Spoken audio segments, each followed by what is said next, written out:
I don't even really know how to talk about this one, to be honest with you, because on the one hand, right, for about 53 minutes of this game, this was just a really, really good hockey game. Big boy hockey, as both Florida Panthers head coach Paul Maurice and Capitals forward Tom Wilson said after the game. But ultimately, with just under 7 minutes left to play in a tied hockey game, the Washington Capitals, they leave Panthers defenseman Aaron Ekblad all alone to walk right downtown on Logan Thompson. He scores 4-3, lights out, good night. And then Panthers add the empty netter for your 5-3 final score. So Caps lose 5-3 final, like I said, to the two-time defending Stanley Cup champion Florida Panthers in Florida. Things started off well as first period, Capitals defenseman Martin Fehervary speeds into the Panthers zone, takes a great shot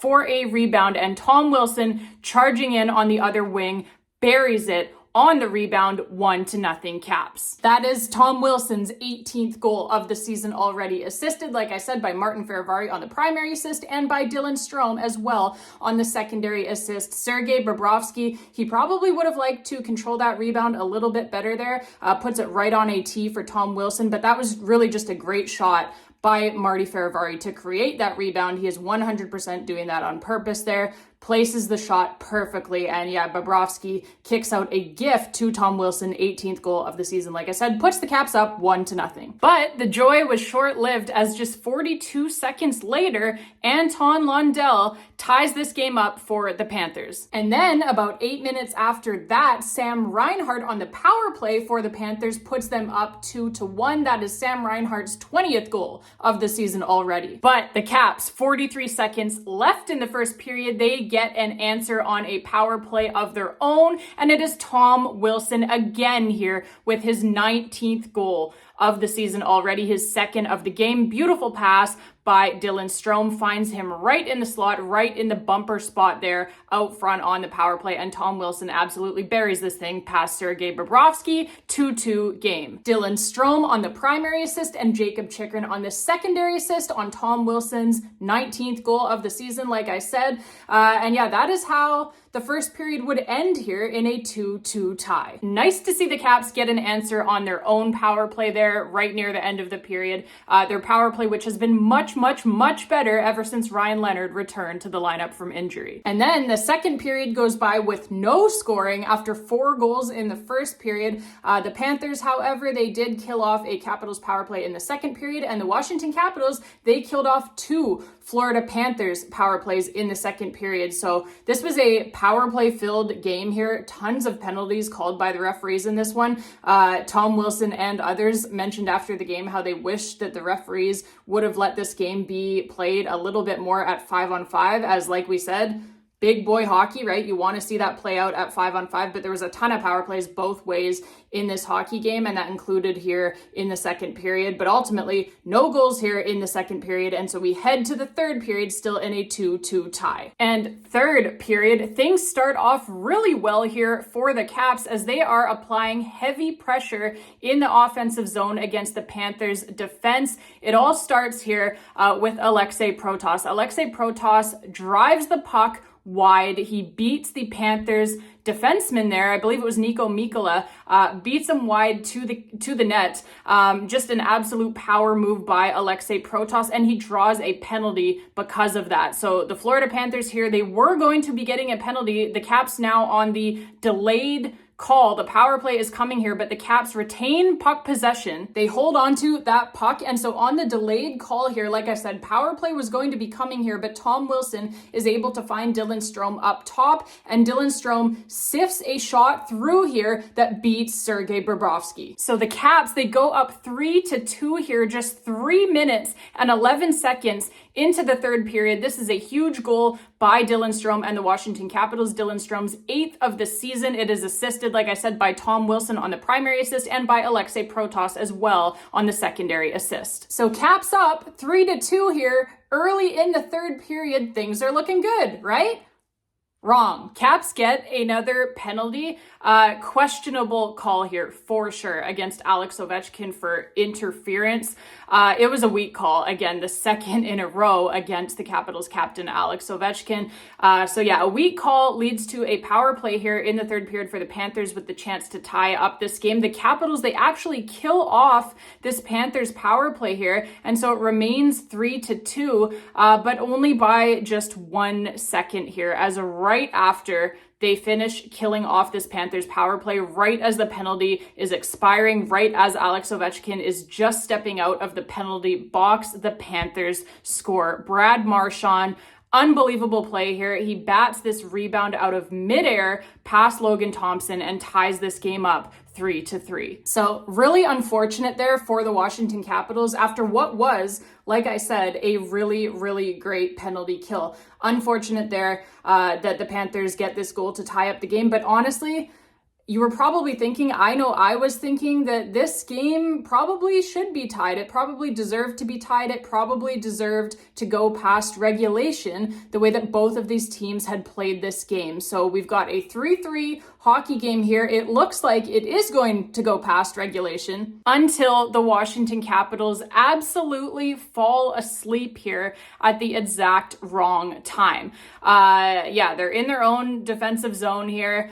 They seem to have things under control until, like I said, they literally go to sleep. They leave Aaron Ekblad all alone to walk down from the point into the slot. Sam Reinhart finds him. He is all alone, wide open, like I said, in front of Logan Thompson, and he beats him with the shot to put the Cats up 4-3. So this was a brutal goal to give up here, obviously. As like I said, less than 7 minutes left to play in regulation here in a tied game in which you have played very, very, very well. Both teams had for 53 minutes of this game, right? So it was a well-played hockey game by the Caps up until this point. It's just brutal to see it end this way here for them, but they deserve it, right? Because they fell asleep, like I said, on this play, leaving Aaron Ekblad all alone. It was really just a terrible goal to give up at exactly the wrong time, like I said. So less than 7 to go, and the Panthers now are up 4-3. And the Caps did, to their credit, continue to push after this for sure to try to tie up this game. Again, they really did push. They almost had the tying goal several times after this, including with like less than a minute left to play. Ryan Leonard, I believe it was, sailed one over top of the crossbar when he had a lot of net to shoot at there. Sergei Bobrovsky was already down and out, scrambling around as the Caps were applying heavy pressure, and Ryan Leonard just misses it. So that was just one of many chances that they had to tie up this game after giving up the lead 4-3 to the Panthers. So to the Caps' credit, right, they did keep pushing. They really did try to tie this thing up. They didn't quit, so I give them a lot of credit for that for sure. But ultimately here, they can't find that tying goal, missing, like I said, on several opportunities. And then Sam Reinhart, at the end of the day, puts the puck into the empty net with 35 seconds left in the game for the 5-3 Panthers lead. And that, unfortunately, folks, would be your final score. So a relatively even played hockey game, right? A really good hockey game played by both teams here tonight. It was just unfortunate to see it end that way for the Washington Capitals. They are the team that makes the big mistake here at exactly the wrong time, like I said. So all credit goes to the Panthers for not being the team to make that mistake. The Caps, ultimately, they are the ones who make it. And in a tight game like this, where, like I said, both teams were playing very well, it ultimately is going to come down to who makes that final mistake. And unfortunately here tonight, it was the Washington Capitals, and they lose because of it. All right, babes, that is going to be it for this one. Yeah, tough loss here for the Washington Capitals. Their next game will be a Metropolitan Division showdown between Metro Division rivals against the New York Rangers. That comes at you on New Year's Eve. It is an early game. I believe it starts at 9:30 in the morning here. I'm on the West Coast, so that's Pacific time, which means it would start for you guys down there in the DMV area. It would start at 12:30 p.m. So early game against the New York Rangers, and then the Caps, they're on yet another back-to-back. They will turn right around. This is brutal scheduling here for the Washington Capitals. They will turn right around and play again the very next morning, or early afternoon, I guess, for you guys on the East Coast, they will turn right around and play again the very next day, like 24 hours later, 24 and a half hours later, I believe it is, against the Ottawa Senators. And the thing is that the game against the New York Rangers, of course, taking place in the United States, and then the Caps will have to travel overnight across the border, cross-country travel here yet again, for yet another back-to-back. Like I said, they will cross the border overnight on New Year's Eve, brutal, to head up to Ottawa to take on the Ottawa Senators. So just a brutal piece of scheduling there by the National Hockey League for the Washington Capitals. And yeah, the Ottawa Senators, as you might have guessed, they do not play on New Year's Eve, so they will be nice and rested, fully rested, by the time that the Washington Capitals drag their likely exhausted asses into town on New Year's Day for that game. So yeah, brutal scheduling there. Yet again, the Washington Capitals, they've played the most back-to-backs in the league so far this season. They will play another one here.